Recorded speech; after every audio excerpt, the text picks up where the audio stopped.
Alice's Adventures in Wonderland revealed. Stern launches Metallica remastered. It's Pinball Expo! Hi, my name is Janson. I'm the editor of Pinball Magazine, and I'm joined by... I'm Martin Abe, and I'm the editor of Pinball News, and Jonathan and I are here to look back at all the exciting events that took place in the pinball world during the month of October 2024. And speaking of exciting events, this is a very special occasion, Martin, because in all the years that we've recorded this PINcast, we've actually never been together in the same room up until now. Yeah. When we were recording this PINcast. Yes, we are actually, believe it or not, sitting next to each other for the very first time, live in front of an audience of no one. At the Dutch Pinball Open Expo. Yes. We'll get to that in a little bit. Yeah. So, it was October. It was Pinball Expo month. So, needless to say, it was a very exciting month. It was. And a lot of these things took place or were involved around Pinball Expo, so we'll bring that up as and when it's appropriate.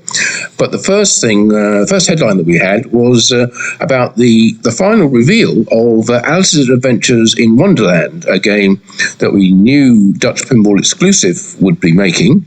They announced it before they actually revealed it, and they revealed it, about a week before Pinball Expo? Yeah, something like that, yeah. So, and the game they also had 3 games, initially 2, but eventually 3 games at Pinball Expo on the vendor floor, if I may call it that. Yeah, that's right. Yeah, they had 2 to start with, as Jonathan said, and because the lines for them were so long, they brought the 3rd machine out to let people play that as well. Right. And, well, I think it's fair to say that it was, certainly until Saturday night at least, it was the most popular game at the show. Probably, yeah, absolutely. I mean, they only had 2 of them, and then 3, to be fair. You can't compare that to... Uncanny X-Men or something like that. Yeah, or a dozen avatars on the floor, because obviously lines are going to be shorter if you have more machines. But the game was very popular, and a lot of people really appreciated how it looks in the flesh, so to speak. Oh, it was our first chance to look at it as well, I think, wasn't it? Yeah. Yeah, I've never seen it before, and I certainly thought it looked really, really beautiful. And I think some people were maybe expecting something different from the gameplay than what it actually was, but it is designed, as Melvin has said over and over, it's designed to be like a 1990s Bally Williams style gameplay, and to me, absolutely hit the brief. It felt very solid. It felt a lot more robust than many other modern games that are out there from other manufacturers. And yes, it's not a game that's of the style of Godzilla or something like that. No, but it's not designed to be. So I think they did what they said they were going to do, and I would personally think anybody who put an order down for one would be very happy with what they receive. Well, and if you're not completely familiar with the history of the game, originally it was designed by John Popoduit for his Zitware company, supposedly to be his the 3rd game following Magic Girl and Retro Atomic Zombie Adventureland. The game never got past a foam core mock-up with some paper, black and white prints applied to it.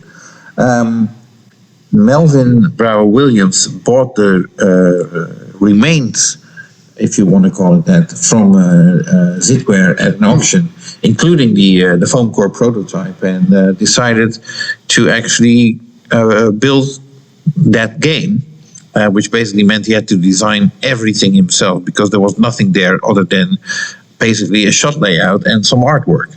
Yes, that's right. And, a concept pretty much. And he then went ahead and did all the legal requirements in order to actually get the rights to that design, which were a little bit mixed up based on other people who claimed they had the rights to that game, and also the whole Deep Root saga, where John was working for them and eventually handed over all his assets to Deeproot before that company went bust and before John was sued. So anyway, enough about that. So the game is made. It's a limited edition of 500 units that, as far as we know, all have sold at least to distributors of Dutch Pinball / Dutch Pinball Exclusive. So you may still be able to. I believe there's an extensive waiting list. Yeah, as well. Well, certainly following Expo. So because the reception to the game was a bit mixed, but mostly positive, I would say. Yeah, I'm definitely mostly positive.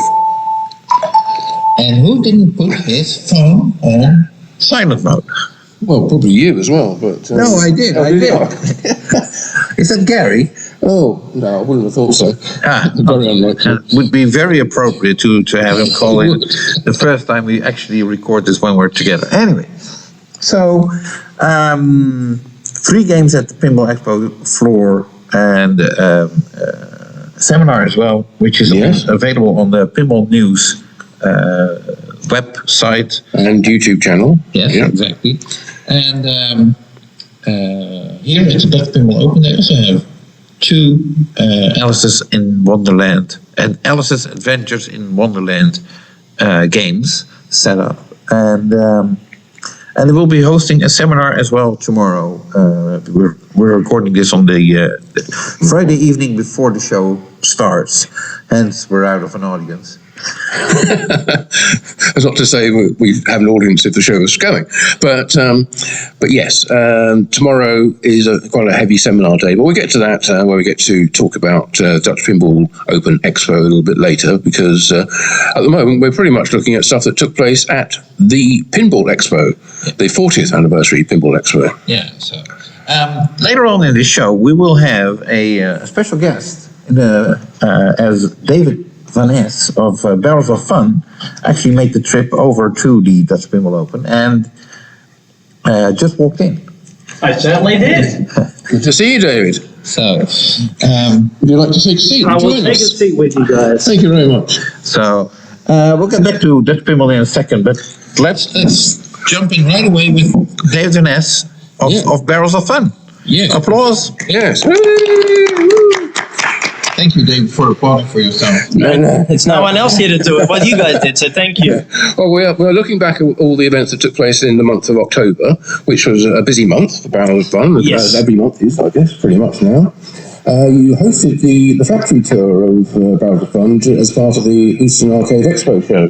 Yes. Now, how did that go? It went extremely well.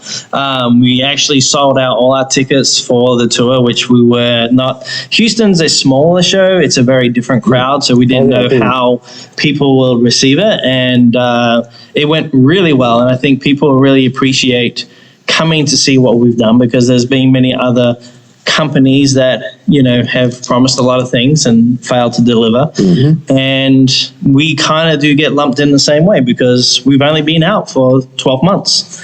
And, they got to come in. They actually got to see game 555 at that time. We have just crossed the 600 game mark. Right. It's just, it was good for the people to see how we operate, how we do what we do, mm-hmm. and how we're learning from our mistakes and making it better. Yeah, so we've seen the video tour that you did of the factory before, and that gave us a kind of feel for the operation you have there, but you just can't beat actually seeing it in person, obviously. And would you say, I'm surprised that you said that you feel you're lumped in with other companies who have been less successful in producing games. Yes. Do you think that's because of your location, being in that part of Texas, or do you think it's just because generally in the pinball business there's a lot more wariness now about startup companies? Oh, absolutely, and there should be. They should not. We've seen a lot of people get taken advantage of, and I don't think a lot of that was on purpose. But there's a lot of people that want to say, "Look at me, look what we're doing." And as a collector myself, I don't want to see that. I want to see a product.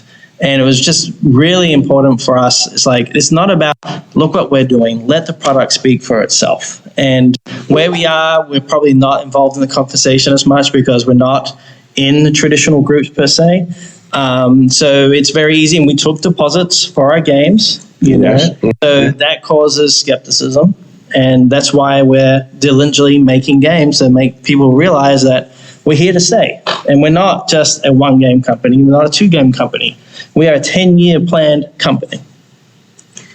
Very good to hear. Now, for those people who are a little bit on the fence, so to speak, let's say that's a few hundred people. If they change their mind in the meantime, would they still be able to buy a Labyrinth game? So they can buy it through the distributors. So we don't sell directly anymore. So everything has been sold out directly from us, and now you have to go through your distributors to get them. We are going to be wrapping up this production probably January, February next year. So if you were to place an order today, it's going to be delivered in February around that time. Okay, well, that's very good. So if you're wrapping up around January, February, what might we see an announcement for an upcoming game? As my partner will say, we don't serve wine before it's time. So if the game is ready to roll, you guys will see it. When it's not ready to roll, you won't hear about it, because at the end of the day, it goes back. What made me excited about pinball was announcement day. You know, back in the early 2000s, we would all get excited when a new game would come out, a Stern game. I remember Tron, and we would all gather around the internet. We'll talk about it, and we'll be so excited about it. I feel like nowadays we've lost that. Everyone kind of knows what everyone's doing. The excitement around the new game reveal is still there, but you kind of already know roughly what it's going to be, 50%. I like the days where you had no idea what was coming. Right. So it's really important for me as a collector and to give back to the community is that sense of unknowingness, because when you show them something they have no idea about, that's truly exciting, in my opinion. But do you not have a production line? You have to keep rolling. So once you finish producing Labyrinth games, you've got to start building the next game. Yes. So that limits your window for when you can actually reveal the next title, unless you start building them and not reveal them. Of course. That's also a possibility too. Again, we went into this, with a 10-year plan. So we knew that if we sold less games or more games, we had to have that flexibility to be able to make the best product we possibly can. And if we feel like game 2 is not ready to come out when Labyrinth is done, we won't do that, and we'll keep paying our employees until we're ready to go. As again, we've set a war chest aside to make sure we're going to do this correctly. Right. Now, Labyrinth is a limited edition run of 1,100 games. 1,100 games. So, in case you have not sold yet out of 1,100 games and you start production on your second game, is there a chance you will go take Labyrinth back in production if demand is there? Yeah, absolutely. Yeah, absolutely. We bought all the parts. We have all the parts in stock. We don't rely on deposits to make games. We invest in ourselves. We invest in our employees to make great games. So we will make all the games, and then we will sell them. And we do believe that we're basically at 200 games left for this whole market. That's 1,100 total. No premiums or pros or LEs. It is just one collectible product. Right. And we are still selling our onesies and twosies right now. I can't believe we've been out for over 12 months now, and this game is still selling. And we didn't even think it will sell as many as it has. But you're still taking it to shows. And, absolutely. Or your distributors are, in some cases. Yep. And still advertising it. So obviously people are picking up, or the distributors are picking up sales from those examples.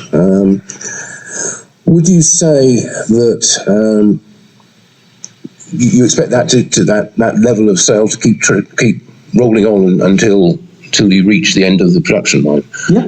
And if it doesn't, we will. If we have to move over to game 2, we'll move over to game 2, and we'll build the rest later on. It's like we have the opportunity. We have a great relationship with the licensor.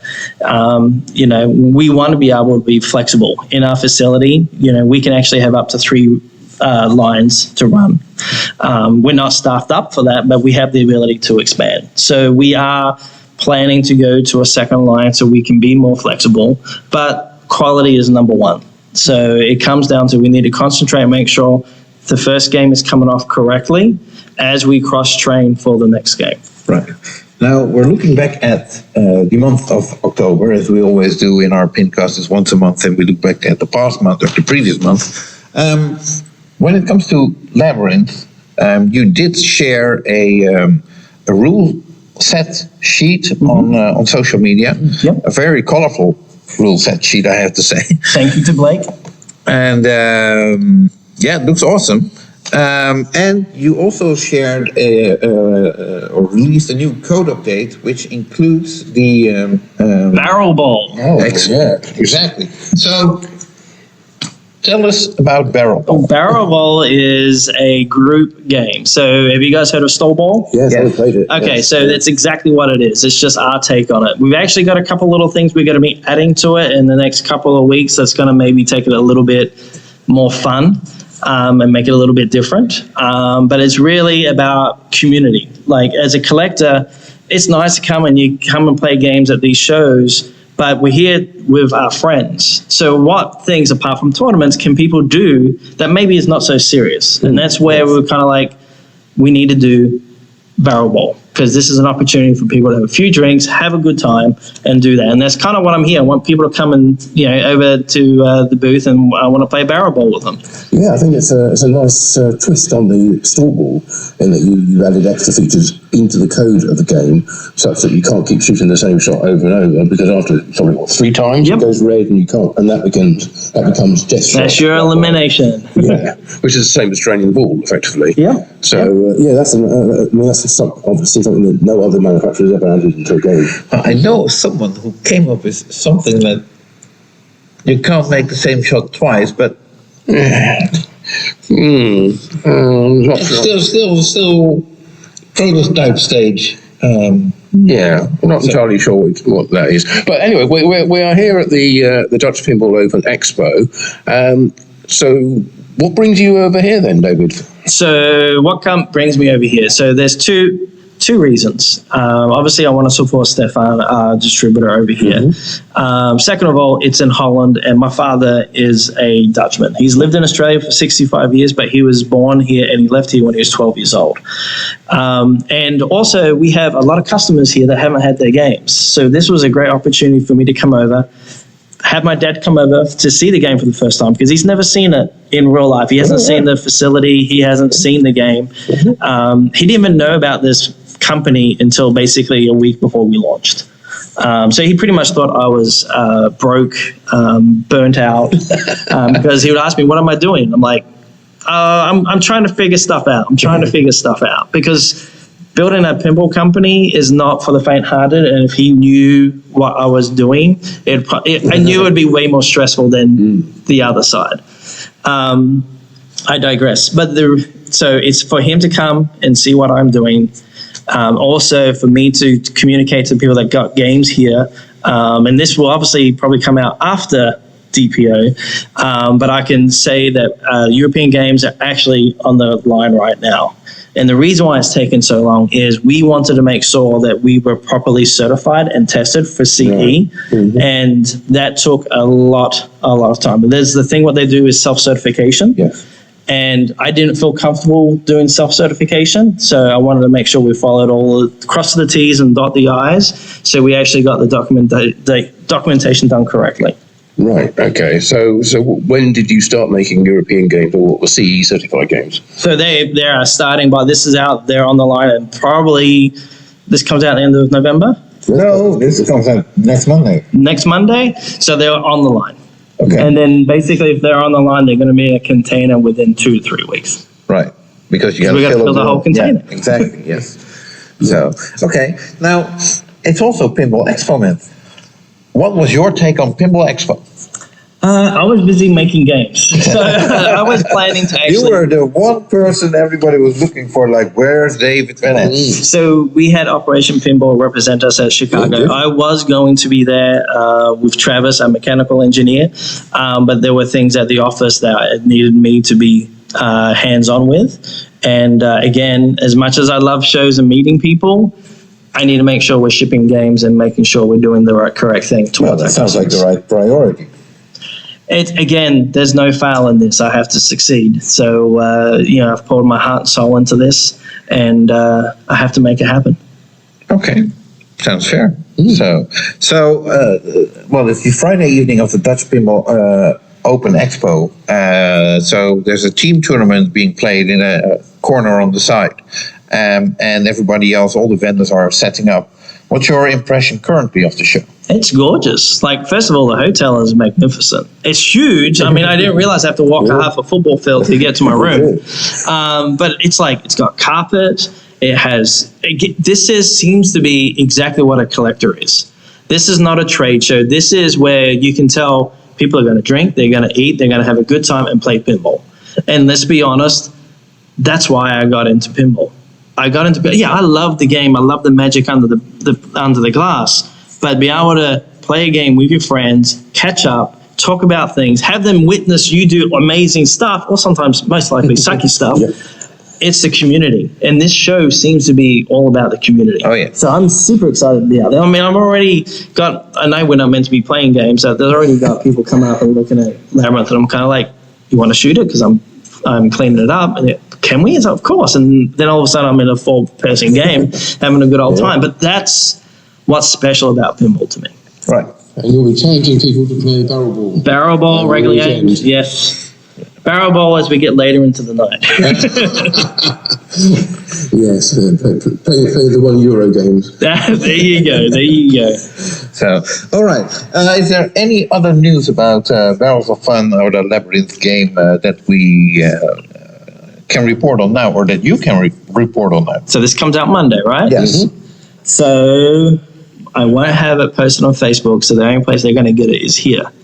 Is Butch Hill has joined Barrels of Fun. So very, very good. So congratulations, Butch. Yeah, so it's kind of funny because we saw that he retired from the industry, and LTG messages me. He's like, David, did you see that Butch is available now? You should really talk to him. I was like, oh man, he's like the best manual maker in the industry. Yeah. And I called him up. I got his information, called him up, had a meeting. He came out, saw what we're doing. Because, again, he has other things he wants to be doing. Yep. He came out, saw the facility, and was like, I'm in. So he saw what we're doing, and he is now going to be doing the manuals for us, as well as tech support. So he will be helping us out on phones and stuff, because someone that's doing a manual obviously knows how to fix a game. And he knows it. So he has a game. He is pulling it apart. He's doing what he needs to do to figure it all out. And he seems very happy. Wonderful news. I'm very happy to hear that he's back into our hobby/industry. He's a collector. He wasn't he wasn't going anywhere. He's a collector, and I think when he saw what we're about and saw the facility, it was one of those things of he loves pinball. And at the end of the day, I think he really would just wanted a free game. Because he goes, so I get a game, right? It's like, yeah. Do I get a topper? And of course, we made sure that happened. But again, he's like us. We're collectors. We love what we do, and the problem is you can't keep us away from it. Right. So there you go. There's an exclusive. Fantastic. Well, thank you very much for joining us here at the Dutch Pinball Open Expo. Right. David, and best of luck with the show. I really hope you have a good time, and your father also. And we look forward to seeing you again soon and finding out what's new at Barrels of Fun. Next year, why don't you guys come down to the Houston show and come on the tour? Or I guess... Well, ideally, I'd like to come to the Houston show, but if you're down for TPF, come down and check out the space. Yeah, we'd love to do that. I have to see if we can make that work. I have to fly through Houston first, then. That's what I'm saying. Direct flight to Houston, and then you car ride with us. Sounds like a plan. So there you have it. Martin and Jonathan will tour the Barrels of Fun facility in March of 2025. Wow, there we go. More exclusive news. News that even we didn't know.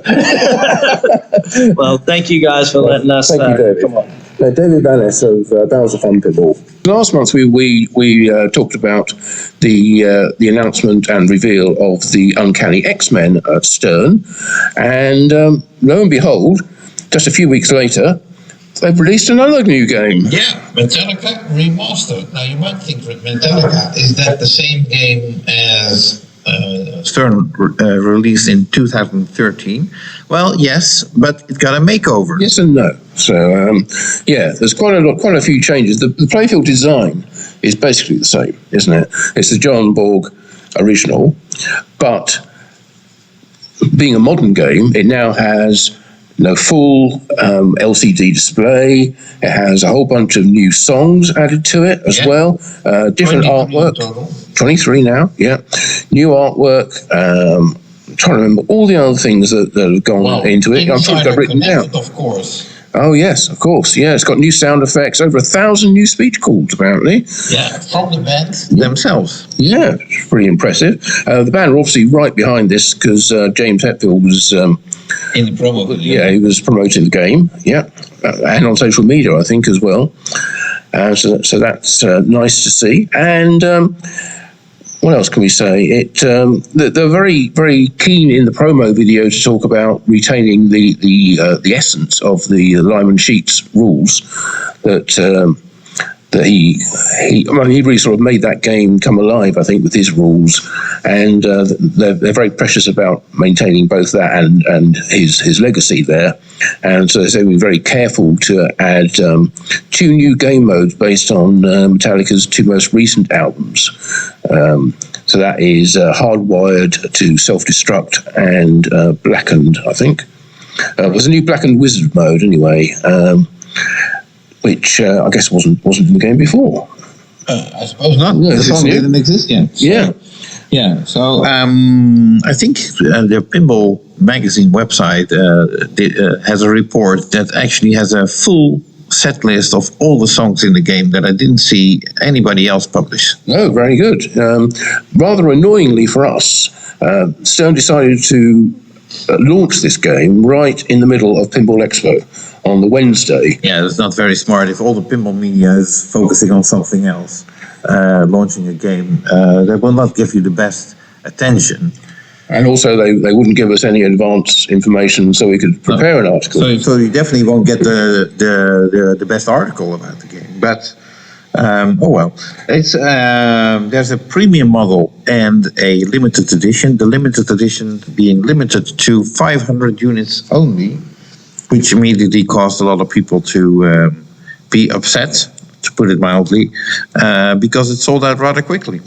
And also, I'm not sure whether it's fair or not, but obviously the original game had a limited edition run as well, and that was seen as the top-end model of Metallica, and quite a few years have passed since then, but now is this new Metallica Remastered a higher-end limited edition than the other limited edition? Well, there's different ways to look at it. We won't do that right now. I must say, I had a look at the foil art on the side of the cabinet of the limited edition, and it does look very nice. I'm sorry. Anybody who owns the limited edition of the original, I think the new one, whether or not you're a fan of the new artwork, it's certainly, certain elements of it are certainly an upgrade to the previous one. And yes, and they've had to put a lot of video assets into the game, a lot of live concert footage as well. Yeah. Which once you put an LCD screen in the game, you have to feed it with lots of material. Yeah, you can't get away with dot matrix animations anymore. Absolutely, unless you're in the service menu, apparently, in which case you can. After all this time, right. So a new game which Stern presented. They announced it on the Wednesday of Pinball Expo. They showed it off. Privately, or for private people already on the Thursday of Pinball Expo. We got an invite, but we were reporting from Pinball Expo, so we couldn't attend. Mm-hmm. It was at the end of the factory tour on Friday, which I attended, and Martin again had to stay recording seminars. Yeah. That's dedication to duty. I still haven't seen the new factory yet. No, indeed. So it's not that new anymore. No. Anyway, but going back to Metallica, yes, and then they brought 2 machines to the show, a premium and a limited edition, to add to their stand on Saturday. yes. And very long lines ensued for those 2 games. Well, that's what you get with limited machines. Yeah, even though they are, the playfield design is not different from the original. Right. But people wanted to see how it looked, how it played. Yeah, but improved mags, new snake mechanism, I believe. I think the snake got his teeth back again. Yes, different hammer, different sparky design. So, yes, everybody wanted to see what it was like. Yeah. So, Which is fair enough. So that game came out at standard Stern prices. So, which is what, 9.7 for a premium and 13 for a limited? yeah, something like that. Yeah. Yeah. So, well, the limited is gone anyway, unless you find a distributor that still has one available, 1 or 2. You never know. So, but there was a lot more news from Stern Pinball. Oh, yes, so we were just talking about the factory tour on Friday. Right. In fact, you went, and once again, they didn't allow any pictures to be taken within the factory. Yeah, which is very odd because at the same time they had their own camera crew filming the factory tours, the visitors coming in, and filming the same employees that everybody would have taken pictures of. Well, yeah, but I guess they can edit that afterwards and make sure that only what they want to be shown is shown. True. So they'll keep control of it. It's not like people would be able to discover something that they were not supposed to see. No, and as we'll see later, not every manufacturer feels that way. No, indeed. So, Anyway, as you said, had the Metallica remaster at the end of the tour.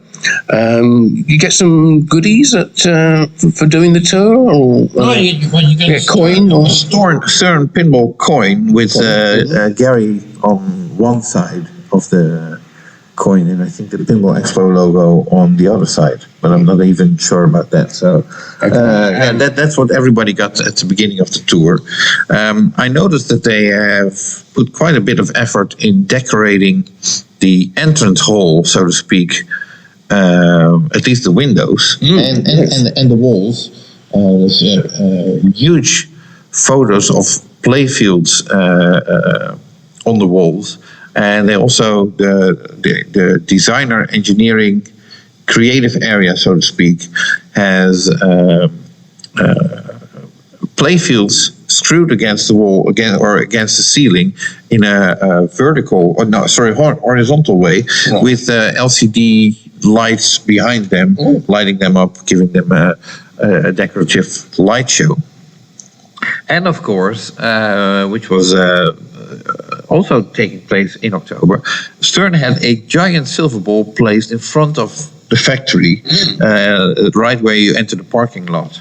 There's a video of how that ball was positioned with the cranes and what have you. It's very heavy. welded into place. Yeah. Yeah. Raymond Tenser, of course, in charge of making sure that all goes right. And so it's sort of like Elk Grove Village now has their Chicago Bean, although it's now a pinball. Yeah, as it should be. Quite right. So, and then, other news. And I really wonder why we're mentioning this, but still, okay. Again, Stern have teamed with the Fighting Illini football team. Oh, no, hang on. I've got to correct you, because I was correcting myself last time, but I pronounced it like that. It's pronounced Illini. So it's the Fighting Illini. Right. Whatever. Yes.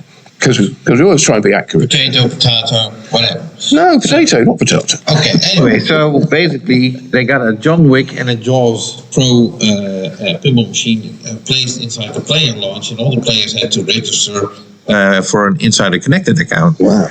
And then you wonder, and what happened next? Well, the machines stay there for a couple of months. And then they sell them. Yeah, and in the meantime they play them. Or they don't. Yeah. Who cares? We don't know. But they're there, and apparently there's some auction value, or whatever. So, but okay, it's third year in a row, I think. Yeah, it seems to be a standard thing now. So yeah, let's move on. Right. So Stern also released a couple of videos on their social media. One of the Stern Pinball Factory Tour. Another one of Charlie Benante, who did the music for the Uncanny X-Men. Oh, okay.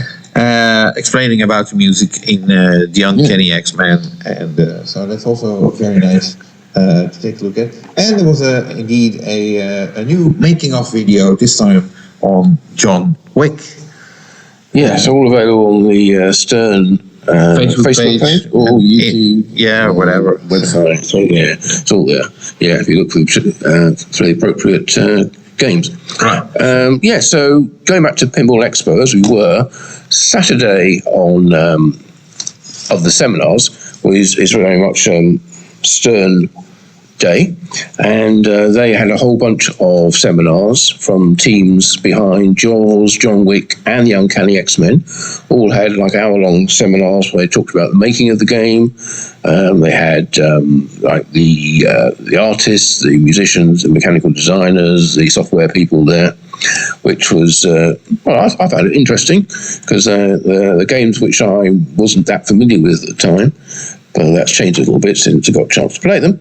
And they also had a nice seminar with the former art director from Stern, Greg Freres, and where he talked about his lifetime designing art for pinball machines. Starting at Bally in 1978. Thank you very much. And then we ended the Stern seminars strip, and indeed all the seminars with the Dwight Sullivan's Let's Make a Deal prize quiz. Yeah, which was very much fun, just as last year. It always is. Always fun, and it was a little bit chaotic. As it should be. Yeah, it's a good way to wrap up the seminar session at Pinball Expo, and lots of people seem to win prizes.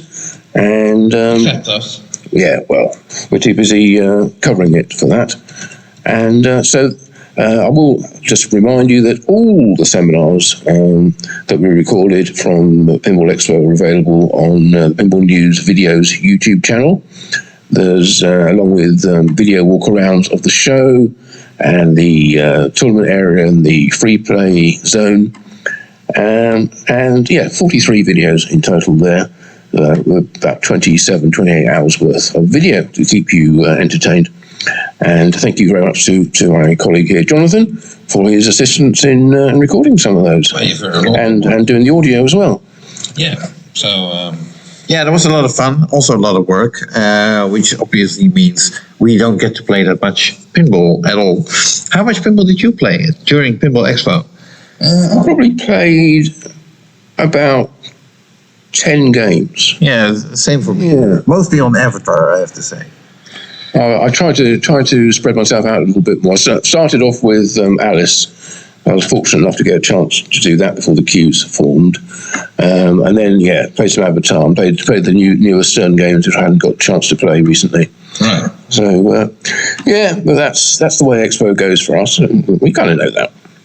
Anyway, moving on. I think that's the end of our Stern news for October. How can we end the Stern news without the code updates? Well, okay, the code updates. There are, of course, multiple code updates, and almost on a daily basis at the moment.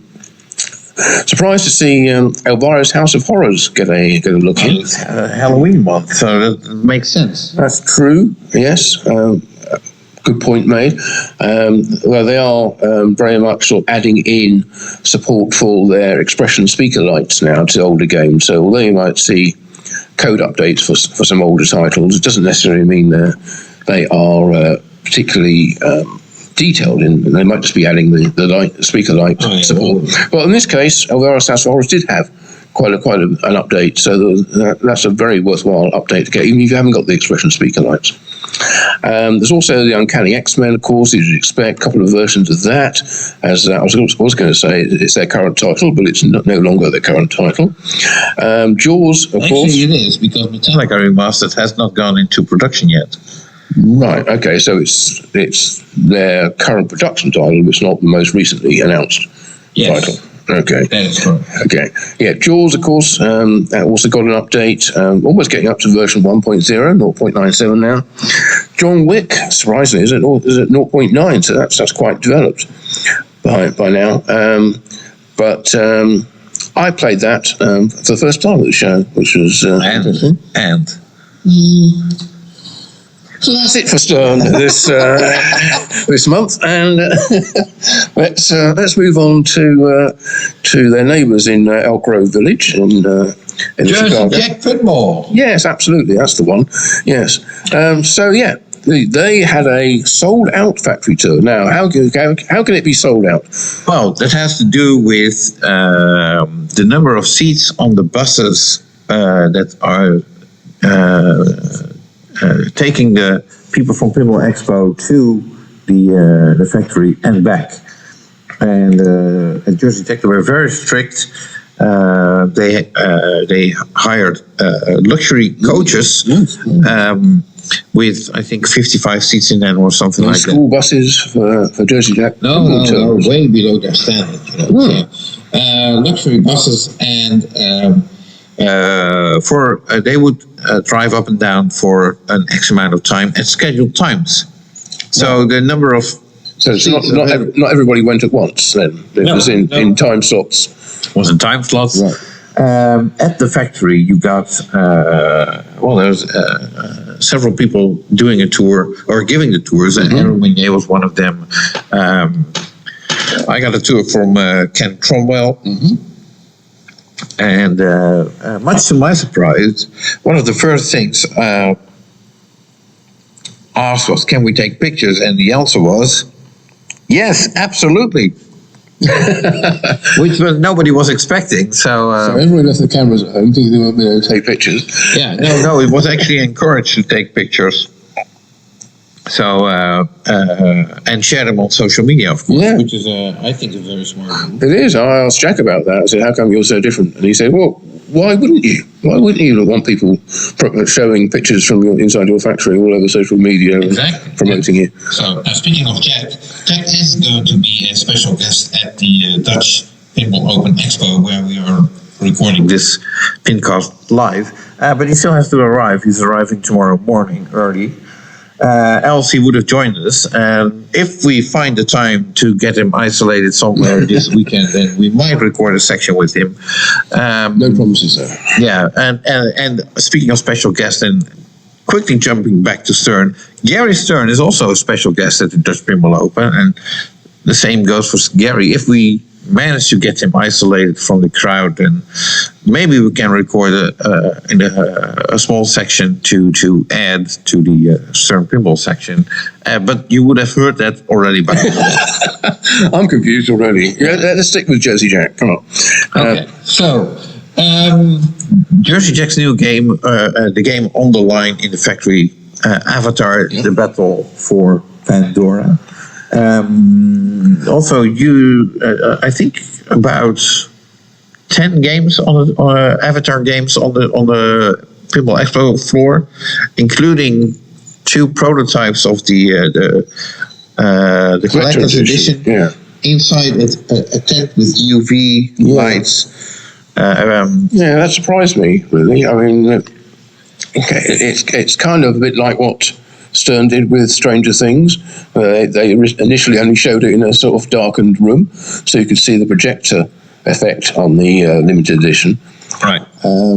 Wonder how impactful the UV, the multicolour UV is in normal lighting conditions. Right. But I have to say, I had to look at the topper on that, and that did look very impressive. Right. With that display. I originally thought it was a transparent LCD, but it's actually uses the Pepper's Ghost thing of a half mirrored reflective surface, in order to project it as a head-up display. But it looked very nice. And what were we going to say? Well, what we're going to say is that on the line. Yes, that's right. On the line. So Avatar's on the line, but contrary to earlier reports where, the Jersey Jack factory has been redesigned, so to speak, for a more efficient production of games. And instead of 2 production lines, there were supposed to be only 1. Turns out to be 1.5. because there's still a small separate production line where they are building Elton John games. So that game is still also in production. Right, that's good to hear. Yes, I mean, it seems to make sense to have a main production line where the most popular title, the most voluminous title goes along, and then a smaller one for doing ad hoc and limited runs of past games. Right. Now, and in similar fashion to Stern Pinball, Jersey Jack also released a making-of video for Avatar, which is rather quick. Considering that Stern usually does this 6 months after a game has been revealed, and this game hasn't even been out for 6 weeks. Yeah, although they did do a very comprehensive promo video when the game was launched. Right, yeah. Which I think everybody was impressed by. Yeah, and they had games available at distributors immediately, which was also very good. So, if you want to hear more about the Avatar game, do listen to our previous PINcast, as we had an interview with Mark Seiden, the designer of the game, live from the parking lot of Ontario. We were. Yeah. So,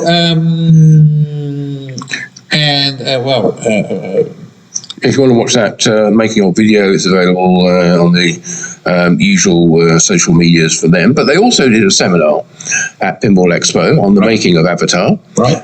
Which of course is also available on the Pinball News YouTube channel. Right. So, and that was very informative, I thought, as well. Yeah, absolutely. Yeah. Very large team as well. Yeah, absolutely. Last but not least, if we get to I wouldn't say code update section, but well, I think you should. Well, there's been a lot of complaints about the Pirates of the Caribbean game by Jersey Jack Pinball not containing a wizard mode. Well, complain no longer, as a beta code version has been released for Pirates of the Caribbean that finally contains the final wizard mode called Break the Curse. And playtest is enabled by holding the action button when starting a game, so it means you probably can play it immediately without finishing the game first. Oh, one of those mini modes, no idea what it is. Or does that just enable it? Probably. Either way, it's still beta code, so it's not an official release, but they are working on it. So yeah, the funny thing was they've been saying they had that in the game, and they were testing it in beta. I don't know, at least 5 years ago.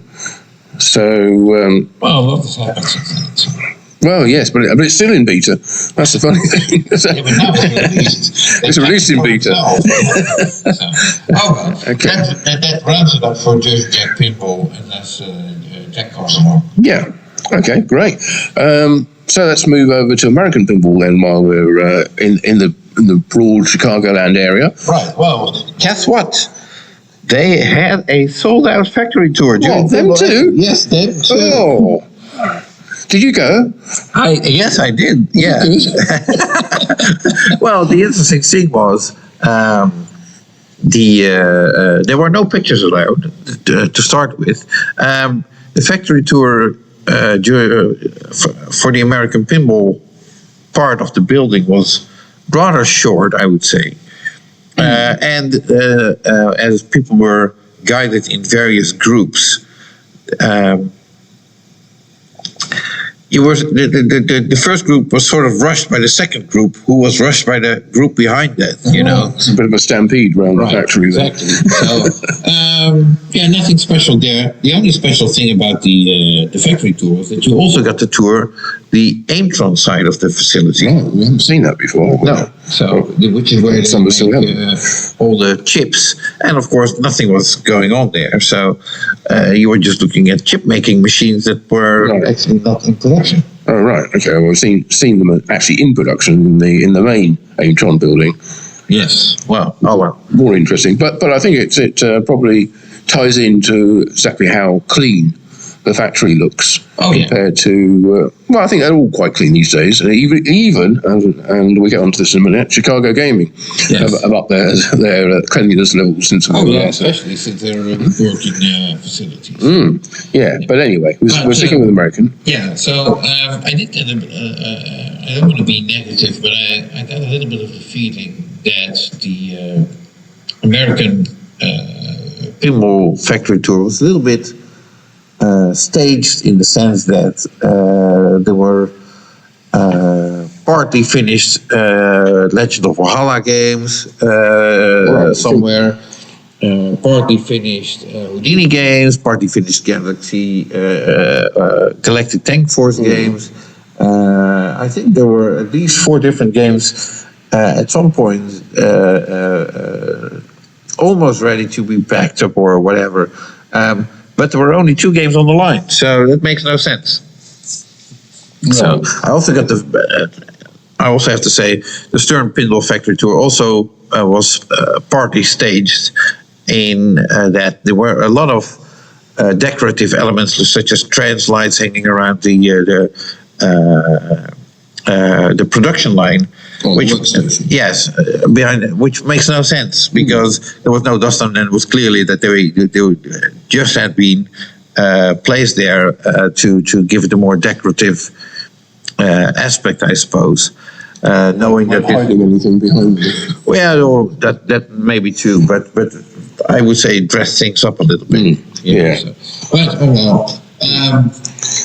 I can, if you're hosting a factory tour, I can imagine that you want to point out which games you are making or have been making. So no harm in that, although I just figured I mentioned it. You, on the other hand, had a private tour. I did. I was fortunate enough to go after Pinball Expo on the Monday and go and see David Fix, our good friend there, and show me some of the things they've been working on, which is very interesting, and I can't talk about. I was going to say you played the upcoming game. I may have played the upcoming game. Tell us all about it. I will when it's no longer the upcoming game, and it is the game. Okay, but did you give them points? Of course, I did. Yes. Yeah. Or this shot sucks. You should change that, or no? It's more in terms of lighting effects and visibility of certain things on the playfield. That was all, which was what we were dealing with. What they were coding at the time I was there. But anyway, I'm not talking any more about that. But because American Pinball had 20 machines on the Pinball Expo show floor, or around about 20. Yes. A big mix of Galactic Tank Forces, Barrios, Barbecue Challenge. Yeah, I didn't see any Houdinis. There might have been. No, I think Houdini was there. Was it? Okay. So, that's the current game on the line, also the first game of American Pinball.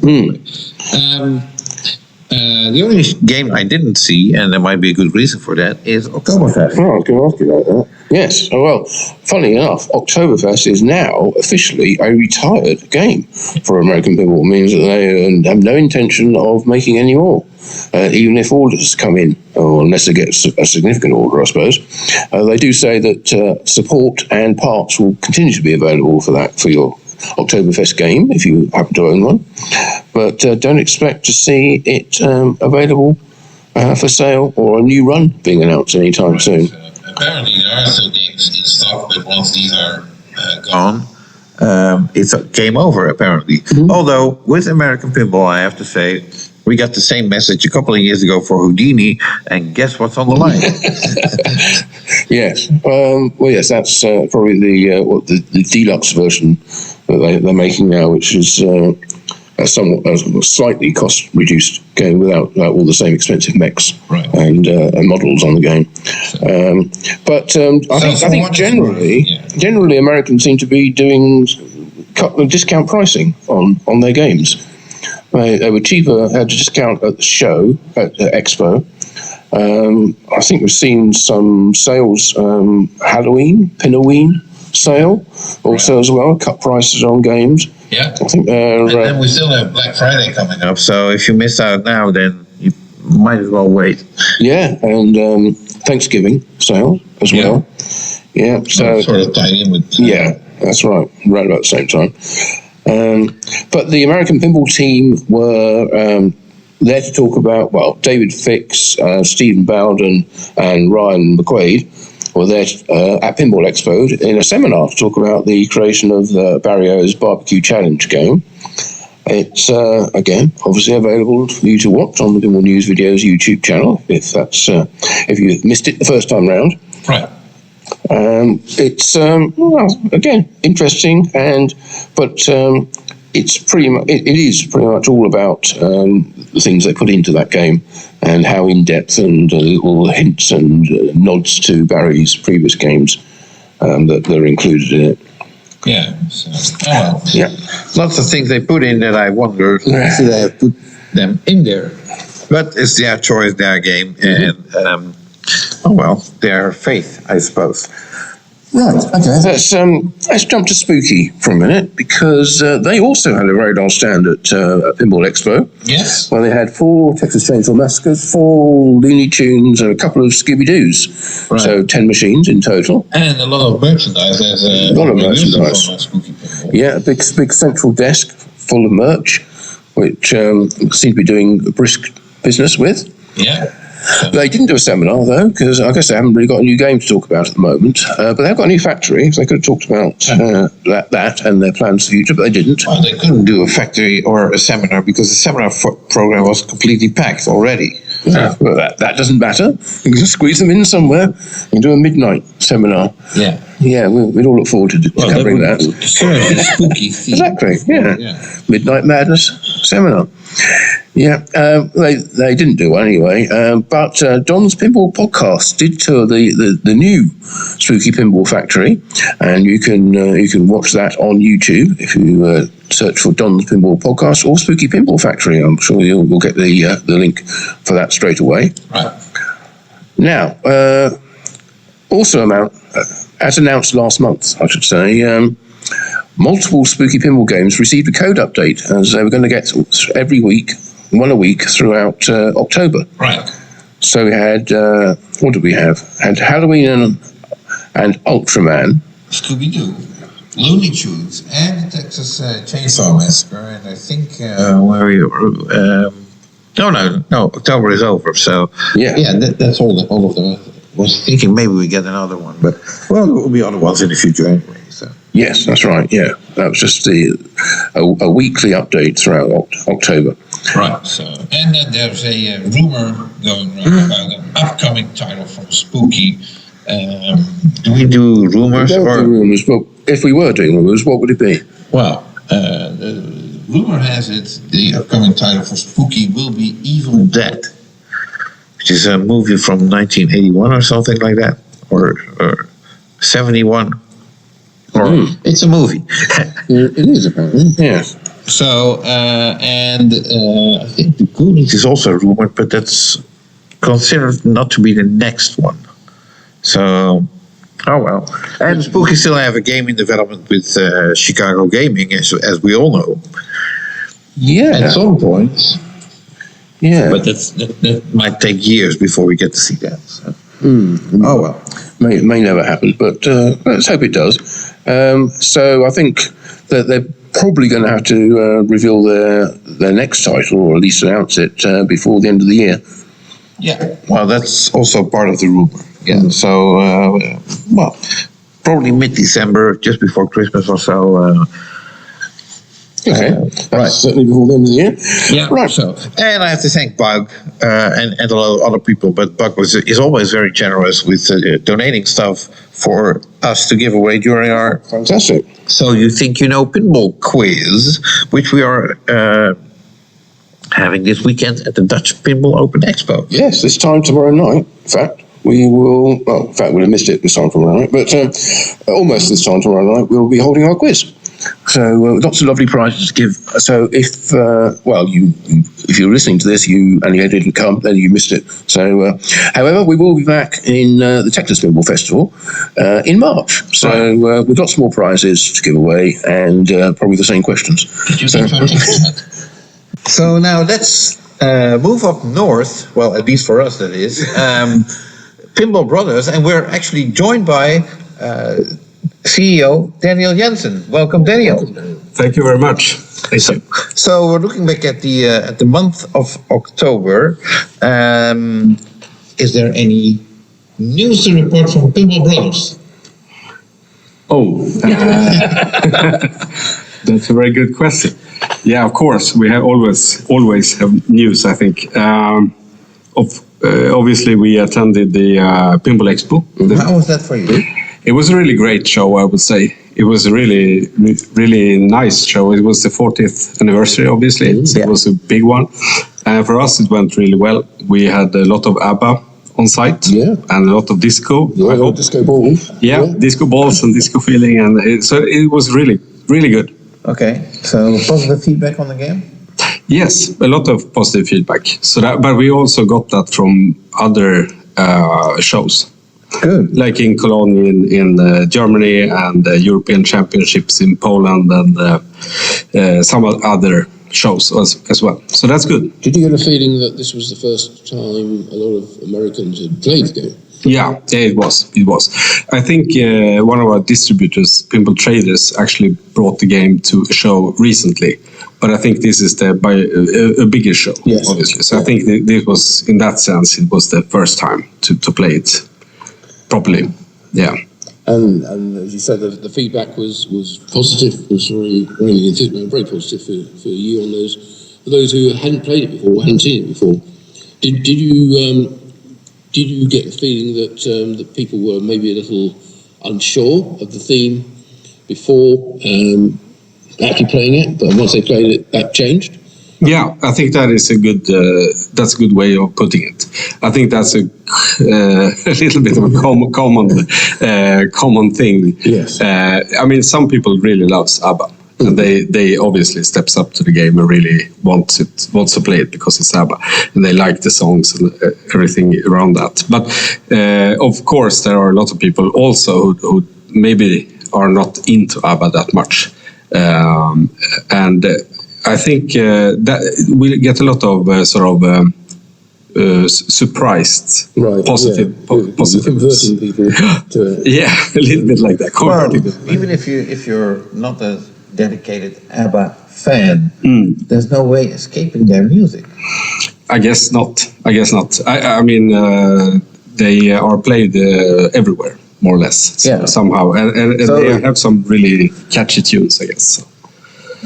Right. So, now as far we've attended the launch event of the game in April of this year. Thank you for that, by the way. And since then, we have seen some rather large code updates to the game. Yeah.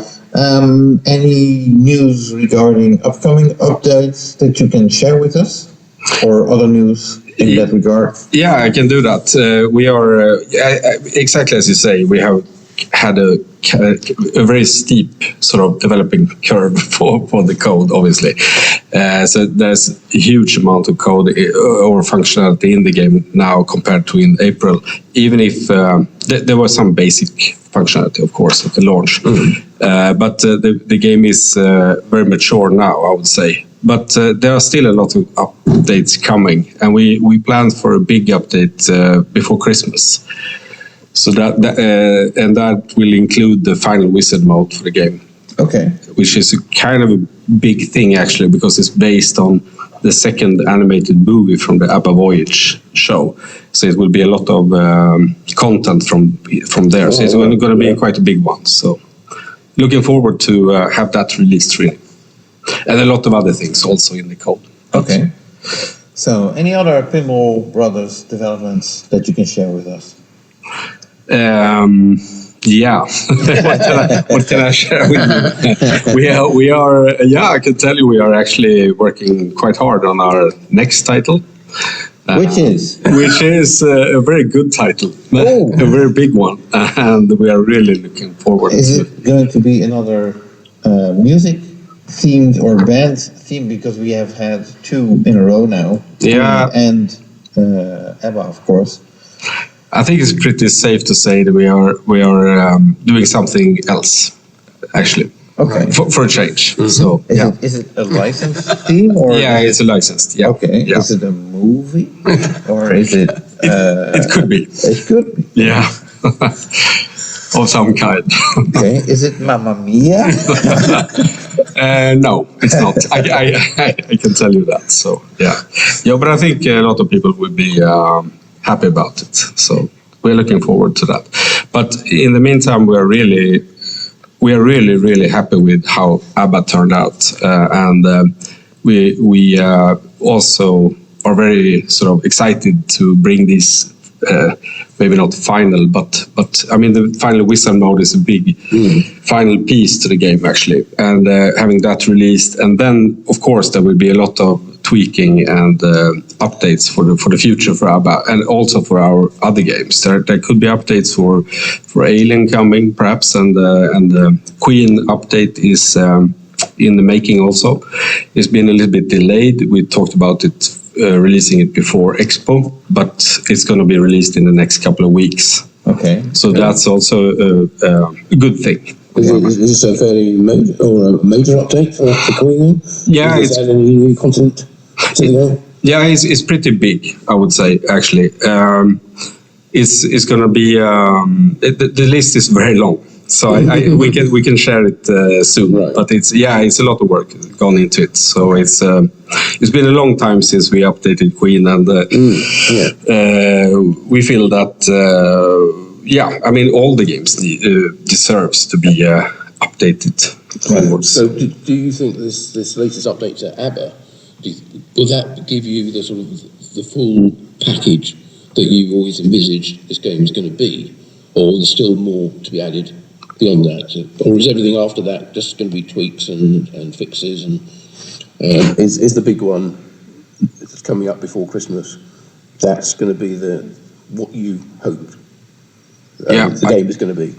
It's yes and no. Okay. Yeah, I think from a functionality or a rules overview perspective, it's complete with the final wizard mode coming in there. But I would say there are still a few more things to be added. There could be more songs in the future. There could be other things also. But from a initial scope perspective, it's as you say. I think it's kind of you should see it as complete, but there are more surprises to come. Okay, if that makes sense. No, it does absolutely. Yeah. So you also mentioned Queen update coming. I remember last year's Pinball Expo where you displayed an alternative backlash for the game. Yeah. What's the status on that? Because I haven't seen that after that anymore. No, it obviously didn't materialize. We weren't quite happy with it, to be honest. We brought it to Expo to get some feedback, and we also sort of evaluated it ourselves, I would say, and we came to the sort of conclusion that we didn't want to release it, basically. Okay. So, okay, fair enough. Some ideas are good in theory, and then they don't come out as you expected. Okay. Do you think you'll produce a different design for an alternative, or just not produce an alternative at all?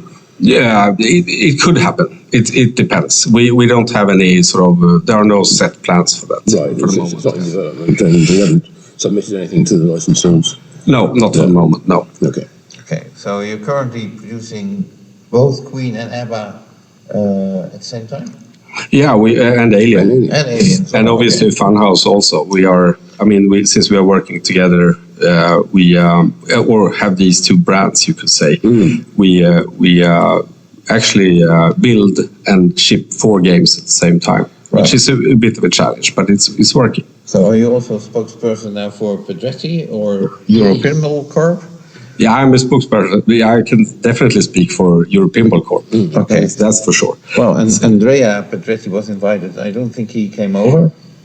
No, I as far as I know, he's not coming. Right. But of course, we could be sitting here together if that was the case. Yeah, well, that's what we were hoping for. Yeah. Next time, maybe. Yeah. So but well, it's quite impressive that you have European Pinball Corp cranking out 4 different titles at the same time. Yeah, it is actually. It's quite remarkable because the sort of learning curve has been pretty steep to assemble games, but we are in a very happy place. And I think I mean, the main problem for us for the moment, even if it's a tough market, is actually that we are running at full capacity. So it's we are building as many fun houses, as many Abbas, and then Queen and Alien on top of that. So it's really it's a very good. Yeah, it's a very good situation. Okay. Have you ever thought of, well, I'm sure you have, given consideration to setting up a second Euro Pinball Corp in North America somewhere to cater directly to that market? I mean, you have Pinball Brothers USA, I know already, but they're not manufacturers. If you're already running at full production capability at Euro Pinball in Italy, and there is a big demand for your games in North America, it'd be easier to not have to deal with all the shipping over there. It's a very good point. You have a very good point.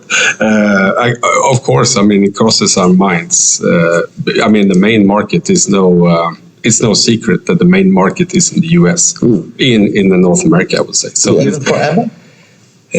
For ABBA, I think it's a bit more split. I mean, ABBA was and is very big in the US, actually. Maybe not in the flipper community, the pinball community. I mean. Sorry. Yeah. And but turning back to the manufacturing point, I think anything is possible in the future. Of course, we always consider what's the best next move. There's nothing decided, of course, but I mean, the biggest market is in North America.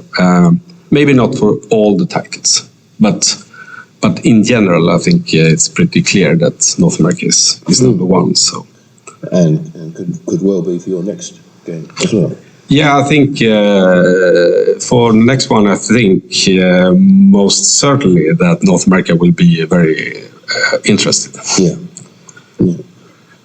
Okay. If there's no more news from you, then we'll wrap it up with you. And thank you for coming by. Thank you. Usually we talk longer, but this is just a monthly recap. So and we will talk more, I'm sure, about upcoming games. Yeah. And any changes and any news that comes out of Pinball Brothers. Yeah, I'm happy to share them. We are happy to report them. Perfect match. Thank you, Daniel. Thank you. Okay, so moving all the way over to Taiwan and see what's been going on with Mike Kalinowski's home pin. Oh, well, if you think things were finally getting easier for Mike, then think again, because a storm, and yes, they have them in Taiwan as well, destroyed the recently added woodshop building. And Mike posted some photos. Looks like nothing was left, basically. Just the outside walls. Fortunately for the team, they had already moved the cabinets for their current builds of the Blues Brothers to the main factory before the storm hit. But that basically means that Mike will be busy setting up a new woodshop. Yes, or trying to repair the existing one. Yeah. We're waiting for that to happen.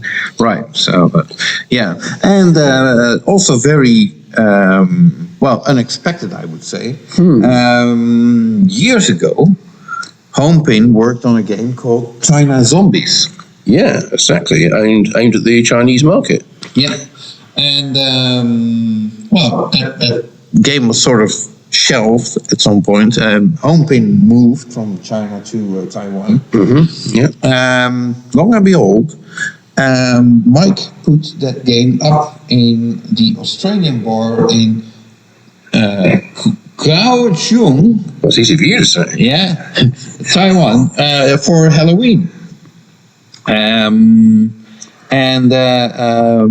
Well, I suppose it should be there for a couple of weeks. I'm very curious to find out how the game held up. But well, he showed the photo of the first Australian, I suppose, playing the game at the bar after it was set up. And yeah, he gave a little explanation saying the machine was developed and finished just before they moved from China to Taiwan, with the original intention to sell it into China, as we said.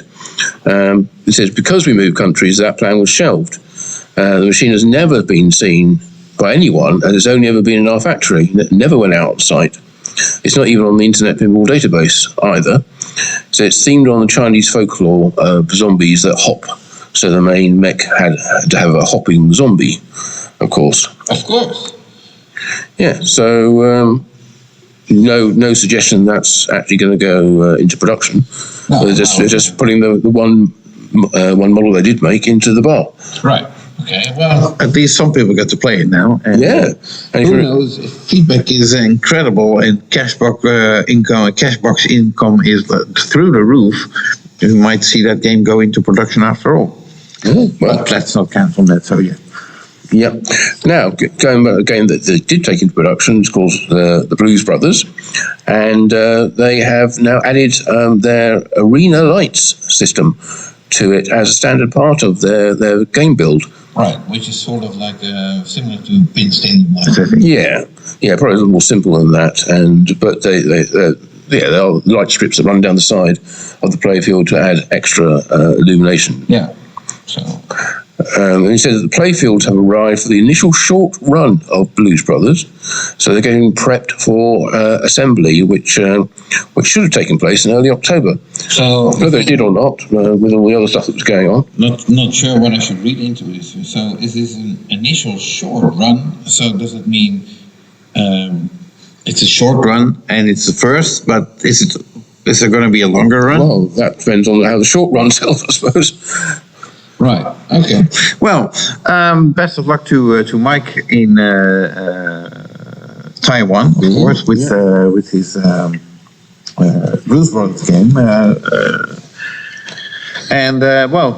Moving back to the US, Turner Pinball. Yes, as you remember, they're producing their Ninja Eclipse game. Yes. Which last year at Pinball Expo, they showed the game in a cabinet that a lot of people thought like, this is not going to work for me.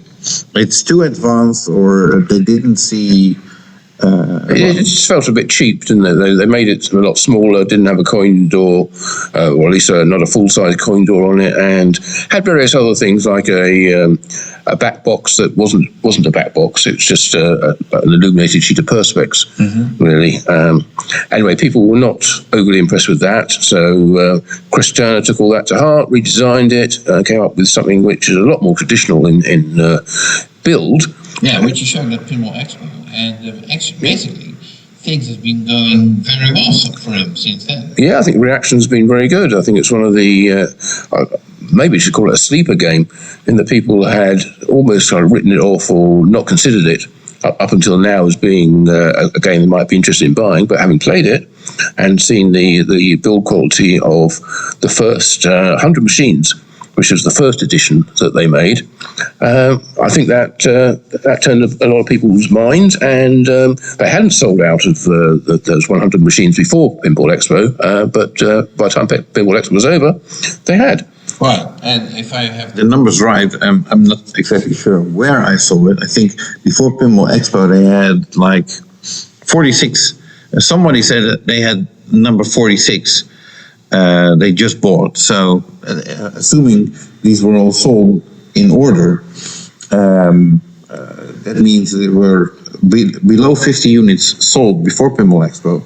But I thought that when they went to Expo, they had about 20 to go to reach 100. okay, so not exactly sure. Yeah. Either way, the first edition is now sold out, limited to 100 units, and reportedly it's going to stay with 100 units. There was initially talk of an arcade edition after those 100 units. At a higher price. Yes, apparently that's off the table now. Right, so we'll move on to Title 2, I guess. Yeah. Once they built those. Yeah, and they are hoping to finish the production of these 100 games by the end of the spring of 2025. Well, sounds like a reveal of their next title in Texas. Well, that's their home state, so why not? Yeah. Yep. So we look forward to seeing what game number 2 is going to be. But game number 1, I think, was a very creditable design and build. Yeah, absolutely. It's very much fun to play. Yeah, and Nice artwork as well. And there was that was one of I think one of 2 games that a lot of people I saw commented that they hadn't considered before, but it turned out to be their game of the show. You know, because they know all about Avatar and Uncanny X-Men and Metallica, and expect those to be top-notch games. But having played Ninja Eclipse and another game, which we'll come to a bit later, they decided that those were the best show games. Right. Pinball Expo 2024. Well, very nice, especially to see the smaller companies get such praise. Yeah, absolutely. So let's move on to a company we're talking about just now as part of their factory tour, which was Chicago Gaming. Right, yeah, and this is actually one of the factory tours you got to experience. Oh, hooray! Yes, actually, we both did the factory tour of Chicago Gaming's facilities in Cicero. Right. So, And it was a bit different to the last time we went there. Yeah, we have been there. For 8 years, I think. Yeah, well, no, for me it's been more recent than 8 years. But the place cleaned up very nice. Yeah, absolutely. Last time I was there, it was wood dust everywhere, and you couldn't walk through the building and come back out without having to dust yourself down after you leave because it's just covered in wood dust everywhere. And this time It wasn't that bad. it was when I was there. Maybe I was touching things that were covered in wood dust. Yeah, not like that at all this time, which is just as well because they had a big group of attendees. I think they had about 130 in the end. Yeah, they were counting for 100. Yeah. And, the only factory tour where visitors actually got a goodie bag was with Chicago Gaming. Applaud to Doug, yes. And which was a very nice gesture. But, they had accounted for 100 attendees of the factory tour. So not everybody was able to get one. No, those who arrived later in the factory tour, unfortunately didn't get one. But which was a shame. But I guess it was oversold then. Yeah, or more people showed up at Pinball Expo, and I think this was one of the factory tours that you didn't need to buy a ticket for, or I'm not even sure. So apparently more people already showed up on the Tuesday of Pinball Expo, the first day, than expected, and I figured, hey, well, why not? So, 3 school buses full of visitors, and quite a few people actually driving down there with their own transportation. So. Which indeed we did, which was very nice. Thank you, Mike. So, Mick, sorry. Yeah, thanks, Mick and Terry, for our transportation down there, and for the meal afterwards as well, which was nice. Now, getting back to the factory tour. Yes. So we had Pulp Fiction on the line, which is no surprise, and also elements of Cactus Canyon, not Elements by that's another game. No. Well, there's news about Cactus Canyon quite a bit actually. For starters, when you entered as a group the Chicago Gaming building through the main entrance, there's a small hall, and if you enter that, you get into the office area, or what usually is the office area. But in this case, they had just converted it into a game room, really. Right. With examples of all their all their games, all their pinball games, I should Yeah, know. so Pulp Fiction was there, Cactus Canyon was there, Medieval Madness was there. Attack from Mars, Right, so... Lots of Ash. Yeah, so a nice game room for visitors to wait and play some games. The interesting thing about Cactus Canyon was it had the saloon mod installed. Did, yes, which was something which Chicago Gaming announced shortly before the tour. Didn't actually say you'd be able to see it on the tour, and they didn't point it out in any sense either. It was only if you spotted it that you would know it was there. Yeah. But it was fitted to at least one of the Cactus Canyon games, and I think we both got pictures of it in our respective reports. Yeah. So go to pinball-magazine.com and have a look at the Pinball Expo write-up, which Jonathan did as a sort of personal diary of his trip, and the pinballnews.com full in-depth Pinball Expo two-parter. Yeah, I was going to say, it was so big, you had to split it up. I did. It became so many assets in it that it seemed to stop loading some of the videos after a while because there were so many in there. There were like 43 videos. So having that many YouTube videos in one page obviously caused some problems. So I thought I'll split it into two then, and after that, no more problems. Right. So, yeah. Anyway, getting back to Chicago Gaming, it had this saloon door mod on there, which has light-up panels on it as well. But also, one of the other things they've been working on is, which we've reported before, is a code update to Cactus Canyon, which was being created, I suppose, by Josh Sharp and Lyman Sheets. Now, obviously, Lyman is no longer with us, but Josh did share a whole lot of documents, pictures, storyboards, and so on from the development of the updated kit project. This included items from the original Chicago gaming team, put on projects,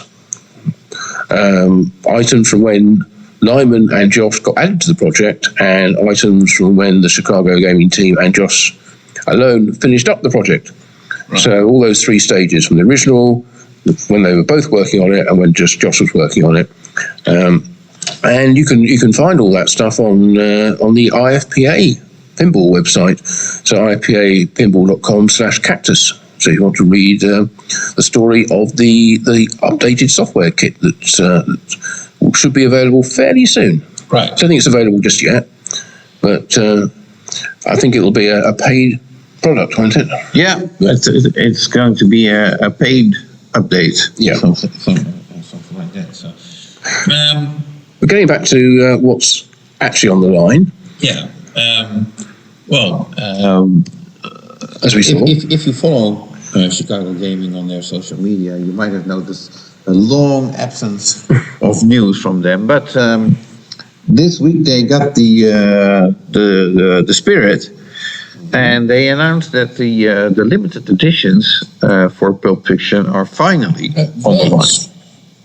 And they're shipping the first batch internationally in November, and North American games, which includes both USA and Canada. And Mexico. Yes. Yeah, probably. We'll start shipping in December. And they also announced they will be doing all the North American limited editions in one consecutive run. So to get through all 1,000, they're expecting it to take until late February, possibly March. And they also announced that another run of Medieval Madness remakes is scheduled for 2025. I think we knew that. We thought it was going to be the end of this year. Well, we talked about that last month. Yeah. They're currently looking at spring, which is likely to be once Pulp Fiction limited edition have be next on the line. So they're saying. And what I also understood is the reason for the delay in the limited editions is apparently that the figurines that go on the topper, the ones that they got for the production had varied quite differently in size compared to the ones shown on the prototypes. Right. So either they were bigger or smaller. Either way, It went right. It went right. So that caused a lot of the delay, apparently. So. Okay, well, let's move on to somebody else who's also shipping games, and that's Pedretti. Right. Either Pedretti Gaming or Pedretti Pinball, or Whatever you want to call them, yeah. So they, of course, they're shipping Funhouse remake games. The game was present at Pinball Expo, of course, and also here at the Dutch Pinball Open Expo. Yes, it was on the pinball company stand at Pinball Expo. I think they had 7 Funhouse remakes in a line. Right. So. And look very impressive. Yeah. You and I both are flyer collectors. Mm-hmm. I found it interesting to see that there's several different flyers for the same game in various formats, I would have to say, available at Pinball Expo. So, you had to be there to get them, of course, or you have to reach out to all the various distributors. But I think there was a flyer with the Planetary Pinball stand. They had flyers, and the pinball company also had flyers, but these were like half the size of the flyers that the Pedretti themselves. Yes. Oh, okay. So and Pedretti ones were A4. Right, and the planetary ones were letter size. So you understand? We have to get them all.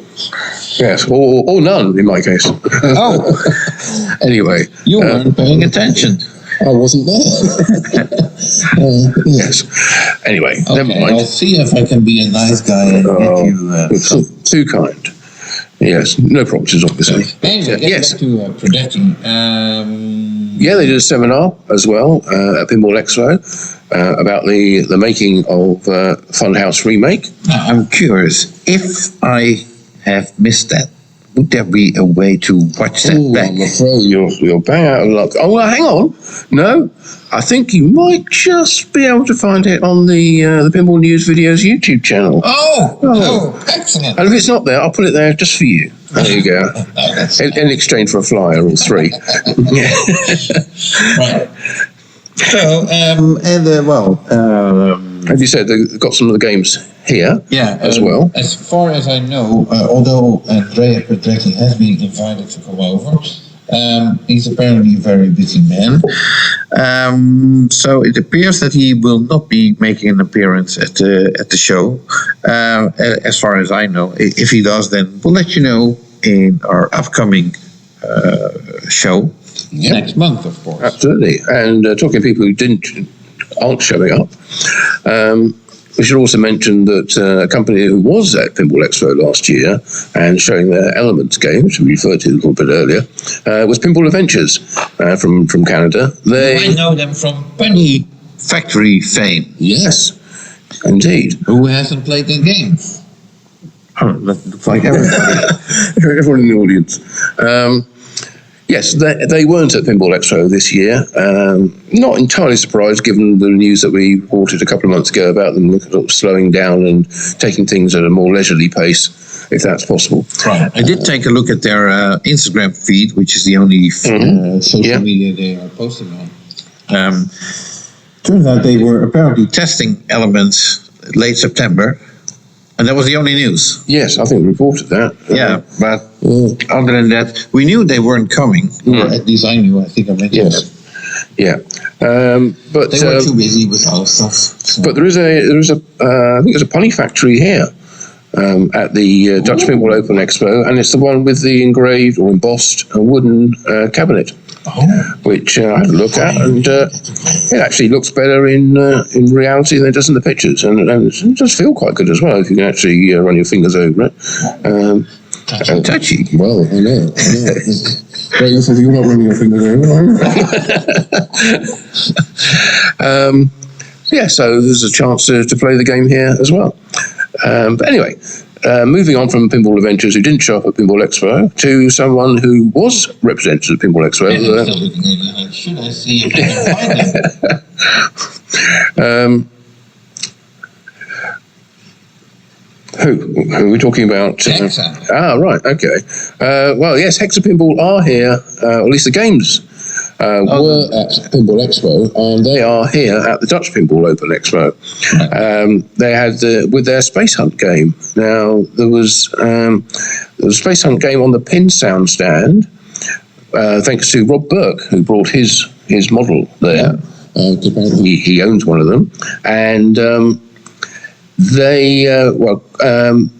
that was one of the other games that I was referring to earlier, and people saying that Ninja Eclipse and Space Hunt were standout games for them, for Pinball Expo, as games that they didn't know anything much about and were very impressed by. Right. Yes, it got very, very positive comments, I think. Okay, so we've checked to see whether the Hexa Pinball team are available. Apparently, everyone's been kicked out of the main hall at the moment, so I guess they're not at this present moment. But they certainly had a very good show in Pinball Expo, and at the Pin Sound stand. Yeah, that's right. Yeah, Nicholas was there. He was. Always good to see him. And we'll look forward to bringing news of their appearance at the Dutch Pinball Open Expo in next month's PINcast. And they will be hosting a seminar twice, actually, here on the Saturday and the Sunday. So there might be some news from that as well. So look forward to that. Yeah, and with any luck, we might even have a video of that. But no promises at this stage. This is all speculative. Well, we might be able to see that. Yeah, I wonder too. But anyway, more about that later. But one of the companies we haven't mentioned so far, who was at Pinball Expo, was Multimorphic. Yeah. So they were there in the form of Josh Kugler, who is representing the company. The company's games were on display on the Wise Trailer stand, as they usually are, and they had a good display of machines there, and the modules as well. Yes. So and Josh gave a seminar on the making of the Princess Bride. Yeah, unfortunately, it was scheduled to be in the second seminar room, not the main seminar room. Oh crap! Yeah, so which means that I was looking forward to looking at that back in some form of video. No, I'm afraid you won't get the video, but you will get audio of it. You can listen to it all on the Pinball News website as part of our Pinball Expo report. Okay. Yeah. So all the 19 seminars that we got recorded from Thursday. Thursday. Yeah. Yes. That's right.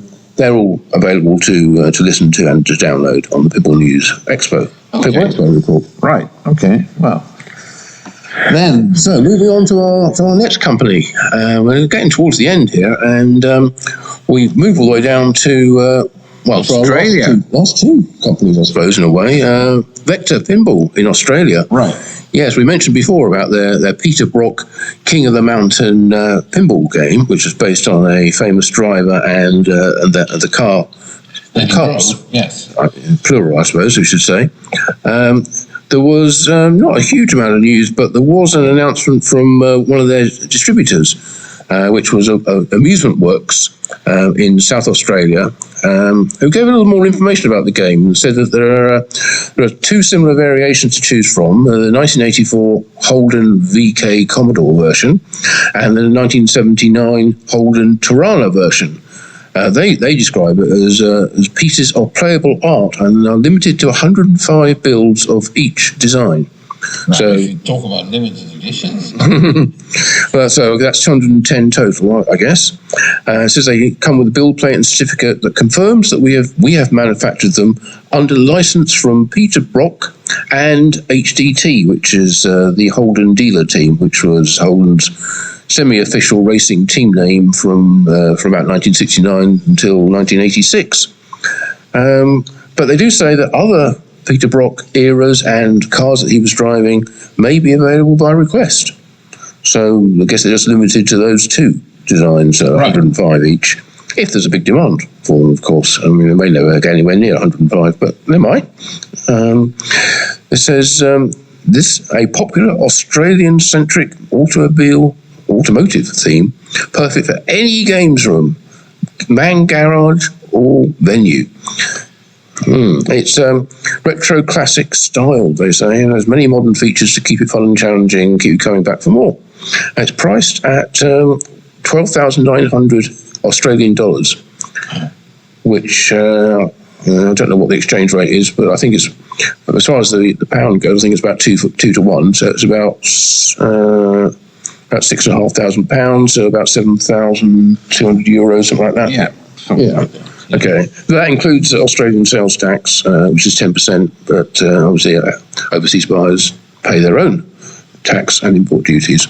I say it's a commercial grade game, so yeah, we may be seeing a few of them cropping up if they're actually now producing them in larger numbers. Right. So good luck to Vector. Good luck to them indeed. So. I'm curious how many they will sell eventually of those 210, or maybe Holden or Peter Brock is so popular they have no difficulty selling them. Games. Yeah, don't know the popularity because we don't know the license, do we?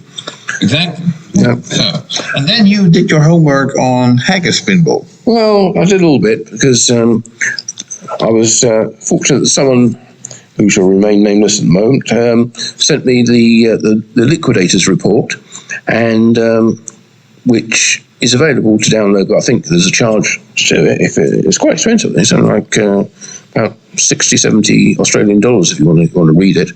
But it's been downloaded, and I think it's been made slightly wider, more widely available.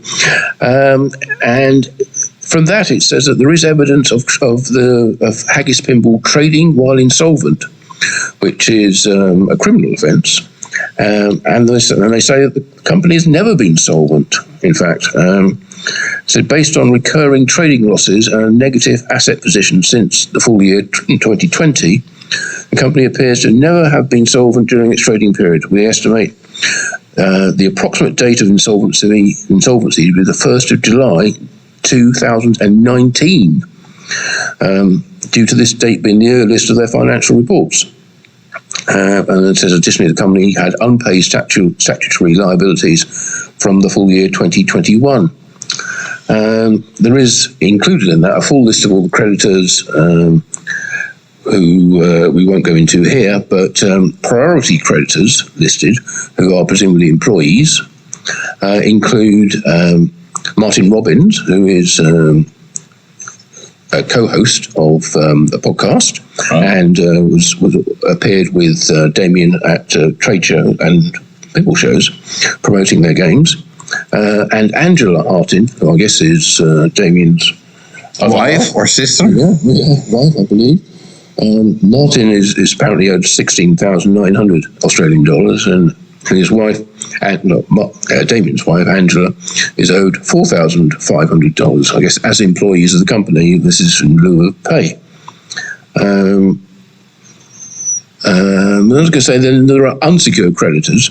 I mean, it's fair to say that probably none of these are actually going to get any money. Unsecured creditors total 1.647 million Australian dollars, with big losses made by RS Pinball, Stefan, and Nitro Pinball, Tommy in Canada.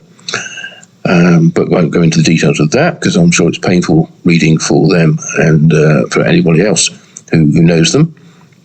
Unsecured creditors, Damien himself claims he's owed 621,000 Australian dollars. His company, Harps Co., is owed $388,000 for a total of just over $1 million.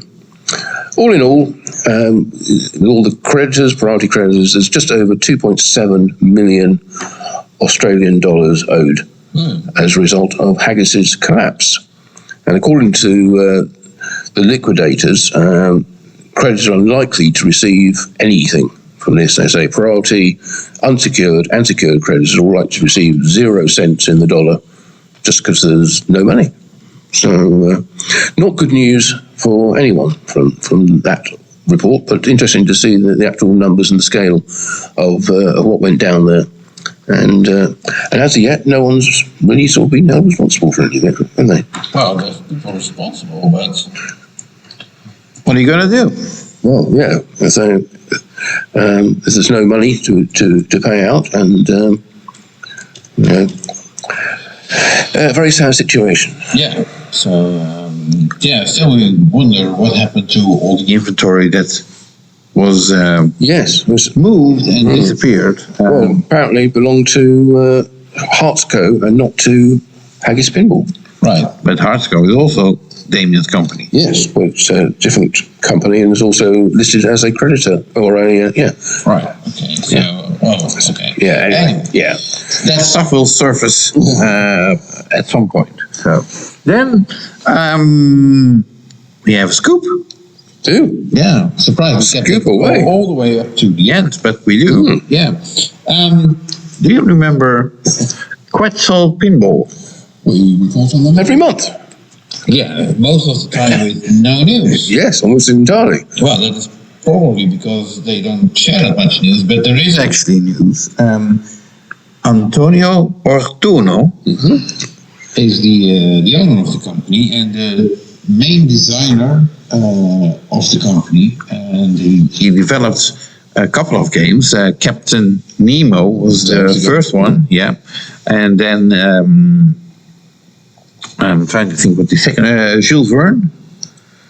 No, that was not that was the same one. No, right. Okay. He designed the Super Hoop game. Yeah.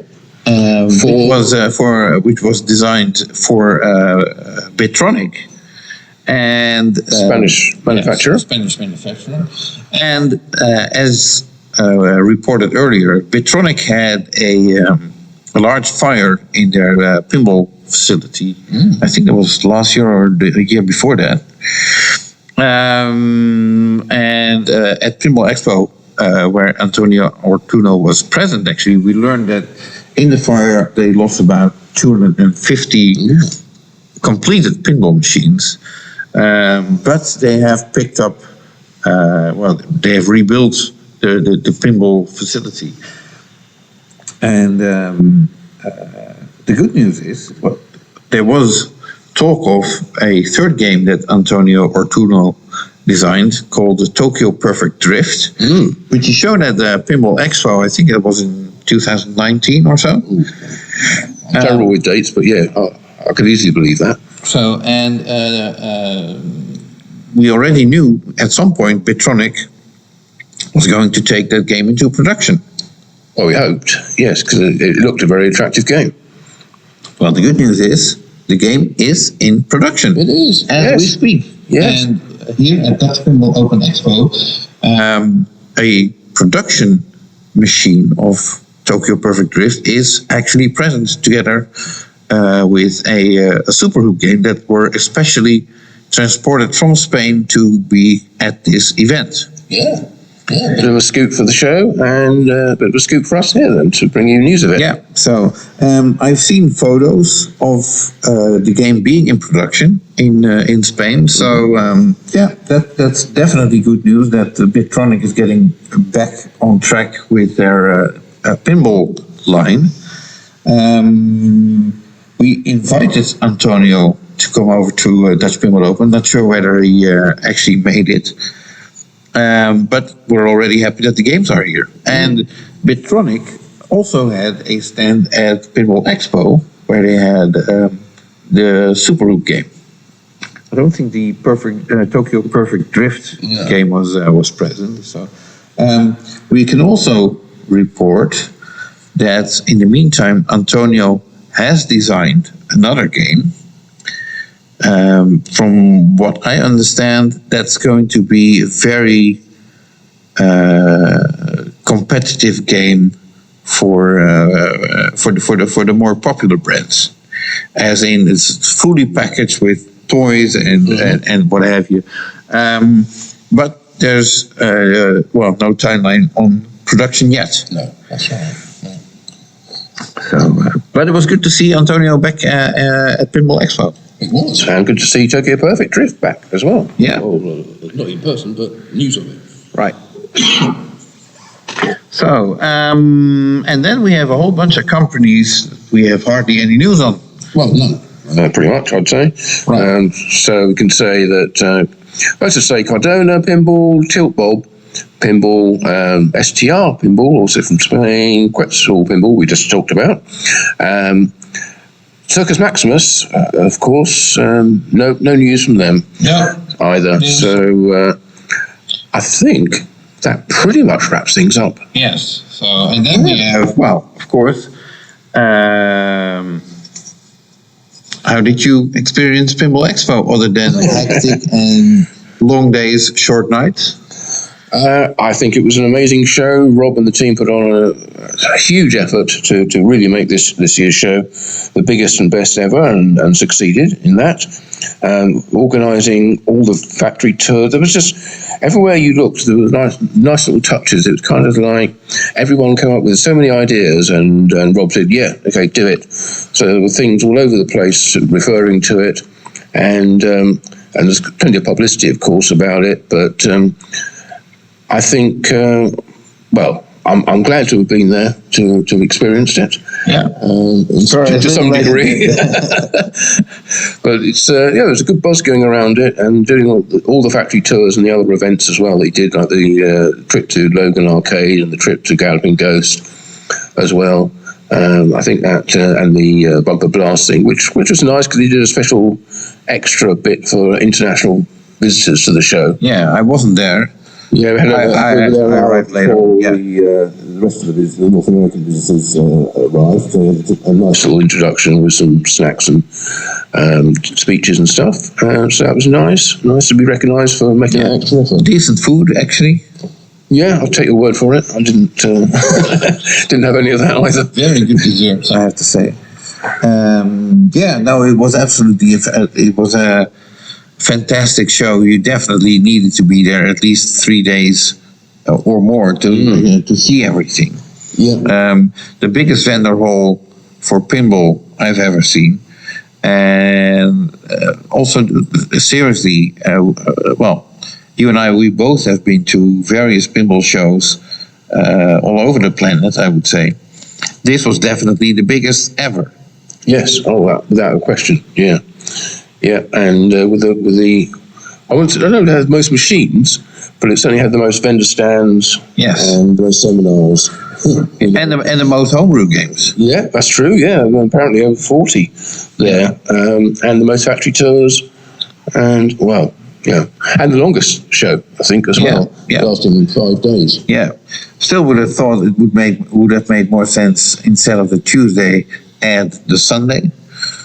But oh well. Yeah, everyone's tearing everything down and going home on Sunday. So there's a lot of that to do. Did the tournament run long? Yes. Yes, the women's tournament, which was meant to finish on Saturday evening, finished 6 o'clock in the morning on Sunday. Wow. The main tournament was meant to finish on Saturday. That didn't finish until about 4 o'clock, 4:30 on Sunday afternoon, and the classics carried on beyond when I could stay. I left at about 7:30, and it was still going on. They were into the final, but they were just going to another best of 3 tie-break match, and I just couldn't stay there for another hour waiting for that to take place. Right. I had a dinner to go out to. So fortunately, big shout out to Jim Schellberg of Pin Game Journal for taking the pictures of the winners for me for that, which are in the Pinball News report. So thanks Jim. Right, okay, and thanks to Rob Burke for organising the event. Bridget, everyone in the whole Burke family, and the whole team behind it. Who put on a huge effort, and also another shout out to Ron Kuhn Jr. For all his help with setting up some audio, technical assistance, and you name it. Yeah, buying all the kit that we needed, and the new sound system. So which we will be using in the years to come. Right, hopefully, if we can still find it. Oh, we'll find it. Right. Yeah. So okay. That wraps it up for our PINcast. Looking back at the month of October 2024. Yes, we'll be back at the start of, can you believe it, start of December, when we look back at all the events in the pinball world throughout this month of November. And it's already an exciting month. So it started off well. I'm sure there'll be a lot more coming up throughout the rest of the month. So anyway, until the start of December, we both wish you a fantastic rest of the month and look forward to joining you again next month for the very latest edition of our regular Pinball Industry News PINcast. So from me, Martin Abe of Pinball News. Right. Yeah. Just checking. And for me, Jonathan Houston, editor of Pinball Magazine. Thank you for listening, and until next time. Bye-bye. Bye-bye.